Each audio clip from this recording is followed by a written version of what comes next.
Welcome to anglos.co.il. Today we're going to be talking about critical illness cover. And once again joining us in the studio is Danny Newman from Goldfus Insurance. Danny, welcome. Thank you for having me. Danny's got a lot of experience in the insurance industry. He's done a few interviews on other topics with us. He's written and spoken to Olim about insurance in Israel, so he's got a lot of experience in the field.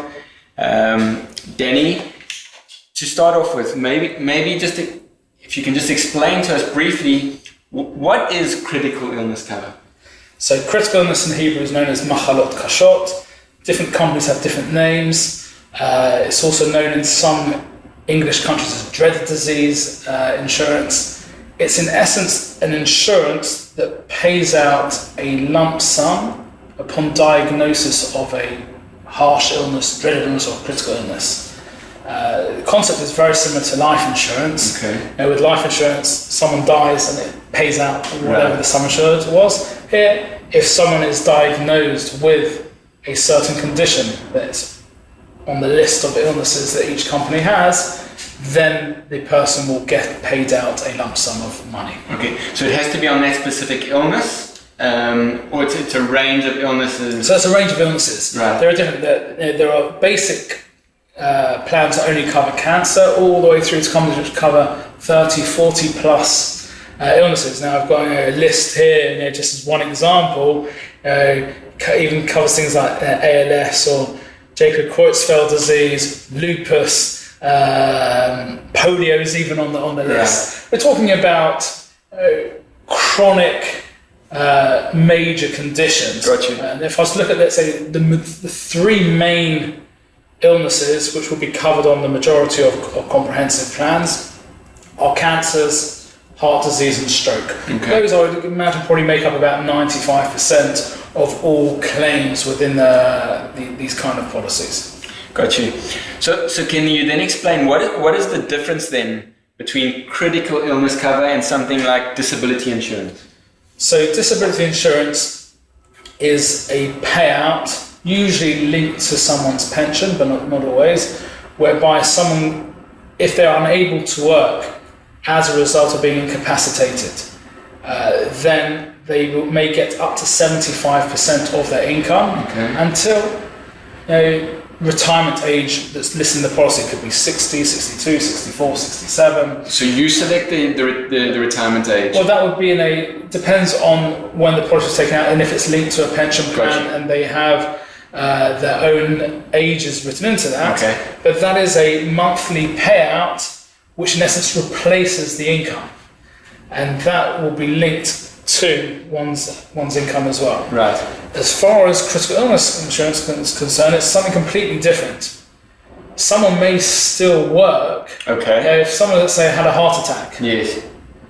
They actually, within a month, may be back at work. Right. But they may have to make major changes to their lifestyle as well, which may cost money. With a disability income plan, there's usually in most plans a 3-month wait period. So if someone is incapacitated for 2 months and 28 days, they may not get any. Right. Whereas this, if someone has a specific illness, then it pays out.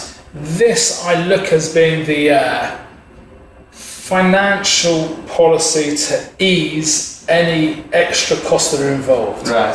I'll give 2 examples of real claims that we paid. I'll change some of the particulars slightly so that it doesn't become clear who I'm talking about in case people watching this may know the people. Yes.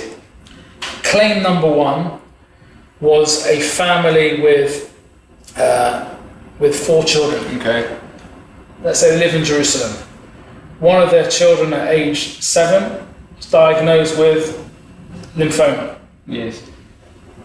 Now at that point of time, unlike someone at our stage of life where we're able to be in hospital should the unforeseen occur by ourselves, if it's a young child, the parents will be there 24/7. Yes. Now this child, because of the specific illness, was, let's say, treated in Schneider's hospital. Okay. Both parents ended up taking for a 3-4 month period unpaid leave from work, Why? Because they had to go back and forward. They had 3 other kids in Jerusalem and travelling from Jerusalem to Schneider's hospital. Yes. The extra costs involved, they still had their rent to pay, their family were renting, so that they actually took out a policy which for a child is very, very inexpensive. And I think their policy was about 6 shekel a month. Okay. And they got paid just over 110,000 shekel was paid out. So these are not expensive policies? For children, it depends on the age. Right. For children is very, very inexpensive. So they had taken this policy out when the child was younger, unfortunately, and it gave them the breathing space. They were able, for the 3-4 months that child was hospitalised and they had to look after the welfare. Fortunately, that child is now well into remission. But they were able to concentrate on the well-being and the welfare of the sick child and their other 3 children, and not have to worry about how they're going to survive financially for that period of time. And that family had chosen to take out 100,000 shekel policy, and it was like 5-6 shekel a month. And they received that financial injection, which enabled them to use that to survive financially and concentrate on the illness. Okay. Claim number 2 is a young mother who was diagnosed with lung cancer not long after giving birth to her 3rd child. Okay. She was late 20s. Fortunately still alive today, has survived, but had to go into a very complicated series of procedures and was hospitalised for about 1.5 to 2 months. Yes. In Rambam Hospital, and during that period of time, the husband took a lot of unpaid leave from work, and also because he was going back and forth from Tel Aviv to Haifa, where the best care was, back and forwards, and having to employ people to also look after the young kids, especially though one of them was a baby. Dealing with the extra cost of the formula. Obviously, we're not having the mother there who previously, before was diagnosed, was feeding herself, and all the extra costs involved. And someone through the night sometimes to help as well, because the husband was coming back very tired from the hospital.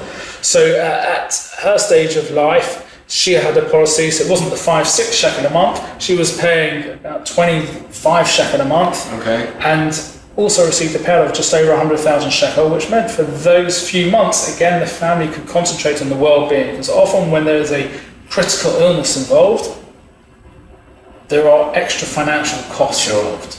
So that's the policy. Got you. So based on that, who then should take a critical illness cover?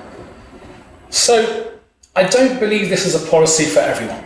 Okay. No. For example, I've got clients who, let's say, used to have a policy, had a very successful startup, were bought out, and then have a lot of passive income coming in. So they're now in a situation where they actually cancel the policy. Why? Because passive income's coming in. They don't need the insurance company to pay 100 or 200 or 300,000 shekel. We're not talking about life insurance sums of, let's say, or if you see policies of 500,000, 1 million, 2 million shekel.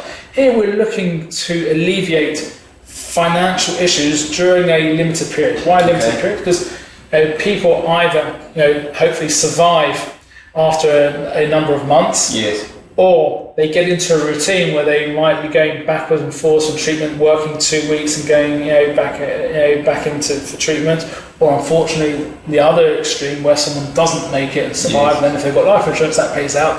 So I usually believe on average 100,000, 300,000 shekel for the majority of families, depending on the financial risk that they would need to replace should the unforeseen occur. So families who've got sufficient funds and savings may not need this at all. It's a lot of the middle of the road people, or even people who can't afford things, especially if they've got young kids. Now, it might be that someone says, well, I have 90 sick days, let's say, from work. I've been working in the same place for, let's say, the last 10 years, so I will get my income will still be paid for 90 days. And then I've got a disability coverage through my pension. So for me, I may want less or may not need it.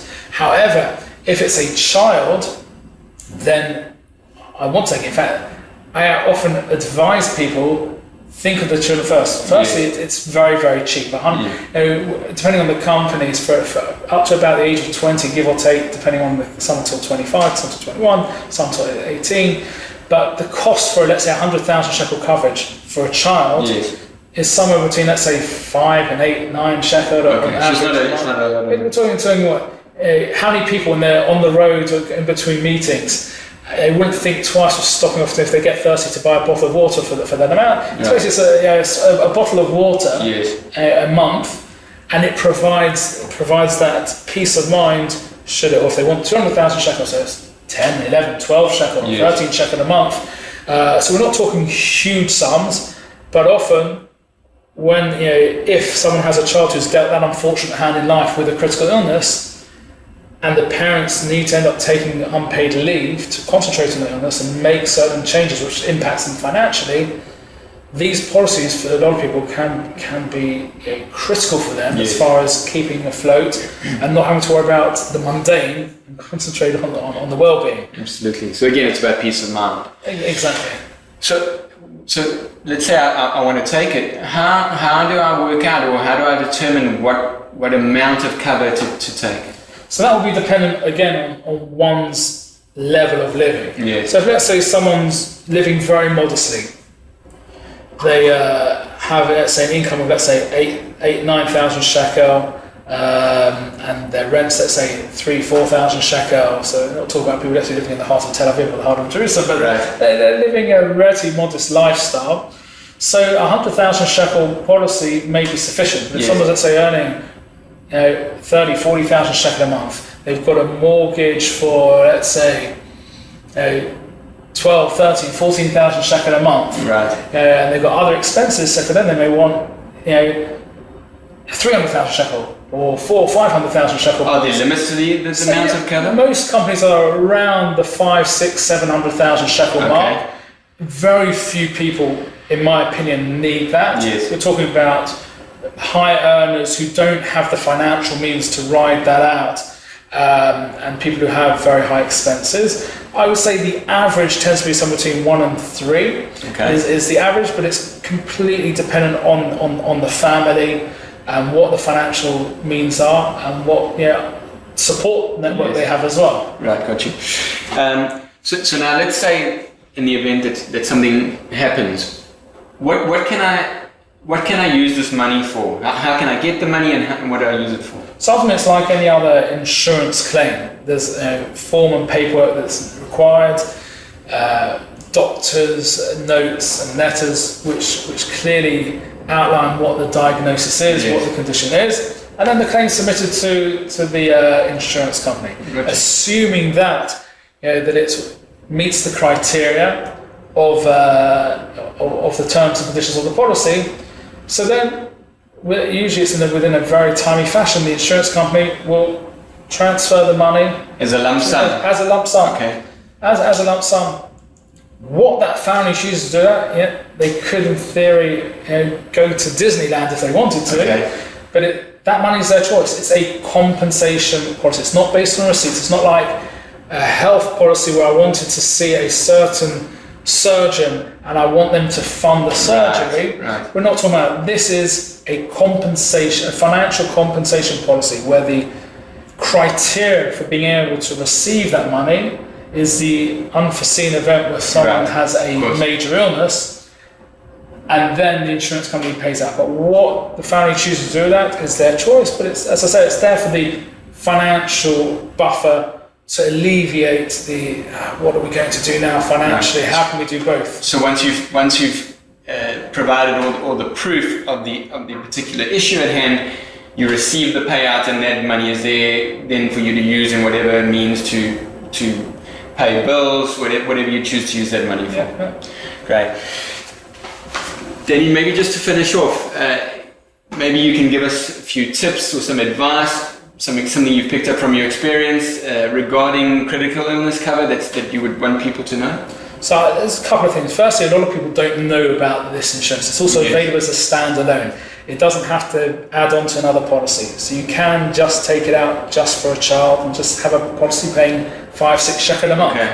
I believe people need to consider this, especially if they've got concerns what they would do, if they've got young children. Yes. Hopefully, again, this is, as with all insurances, money that one should never have to need cash in on. But for some people, I live in an area where a lot of people come collecting on doors, and I go to the Bet Knesset, the local synagogue, and often we'll get people coming collecting money, trying to raise funds for specific things. And I often think to myself, especially when you hear stories about a child, yes. or if it's a young adult who's 20, 30 years old, where the premiums are so inexpensive, I'm thinking, what you're going to collect in the next 2 minutes from the people who are praying in this Bet Knesset, yes. would have paid for many years of premium that would have avoided the scenario of you having to go begging for financial help. Right. So I often think that if you're in that situation where you believe that a policy like this would be useful should the unforeseen occur, definitely something to consider taking. That's the first thing. Second thing that I would say about these policies is that to be aware that they do get more expensive the older one becomes. Okay. A lot of people, I was going to say a lot of people die. Everyone dies, but right. As one gets older, cancer is often a reason why a lot of people die, even if they're in their 80s, 90s, and beyond. Sometimes that can be a reason, or someone having a stroke. Yes. Look at Ariel Sharon. After he succumbed after having a stroke. But he was already, he wasn't a 20-year-old. Yes. So the insurance company will look at the policies and the risk of an older person, and the prices jump. So many companies will keep the rates fixed for 5 years. Okay.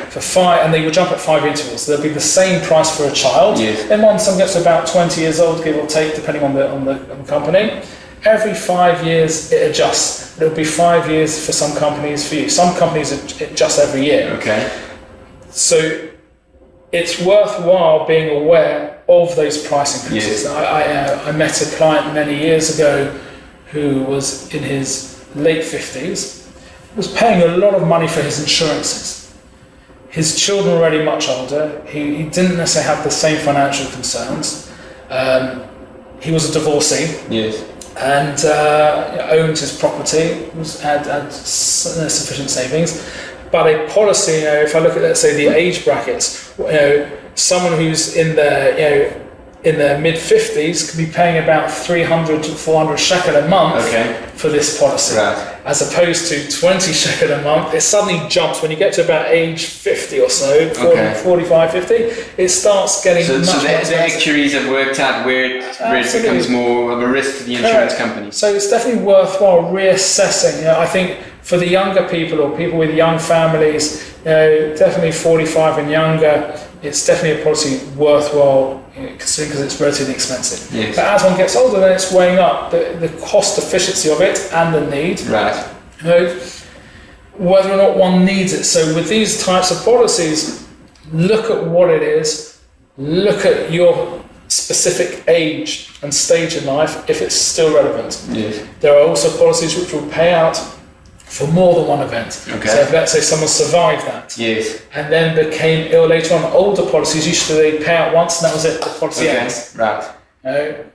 So the illness was basically in the policy, you're saying? They used to be out, but there are now many policies that are out there where there can be for certain conditions where if there's a new condition or a condition comes back after X years, there may be further payouts and it doesn't cancel. So all these are things worthwhile considering, and it's based on the company. Obviously some policies may be slightly more expensive than others, some are more comprehensive. I believe each person should look at the various companies, the various plans, what they cover, what they don't cover, and what the cost will be for a period of time that you want. you feel that there's a need to have the policy, and for those who think it's relevant for them to consider it. It can be a very, very cheap peace of mind to have, especially for children and for adults up to about 35, 40, 45. It can be a relatively inexpensive way of securing financial funds should the unforeseen occur. Right. Danny, thanks so much for coming in again. It was great speaking with you, and thank you for watching.